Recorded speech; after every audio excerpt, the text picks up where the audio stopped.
टप्प्यात आलेल्या सावजाचं नाव सांगितलं तर सावज निघून जाईल असं जयकुमार गोरे म्हणतात। काही लोकांना मी मंत्री होऊ नये असं वाटत होतं, माझं मंत्रिपद टिकू नये म्हणून काहींनी व्यवस्था केली होती असं जयकुमार गोरे यांनी म्हटलंय। सध्या जी परिस्थिती ती लवकरच स्पष्ट होईल असंही जयकुमार गोरे म्हणाले। जेव्हा कळेल तेव्हा महाराष्ट्राला धक्का बसेल अशी परिस्थिती निर्माण होईल असं जयकुमार गोरे यांनी म्हटलंय।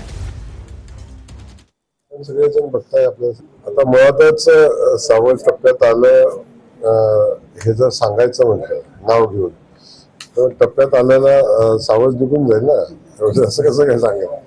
मी पूर्वी आमदार होऊ नये असं वाटत होतं, तेव्हा झालेलं मिळालेलं मंत्रिपद टिकू नये याची व्यवस्था काही लोकांनी केली होती। आता आपण सगळेजण बघताय, आपल्याला सगळ्यात ज्ञात आहे, त्यामुळे त्या विषयावर मला जास्तीचं काय बोलायचं नाही।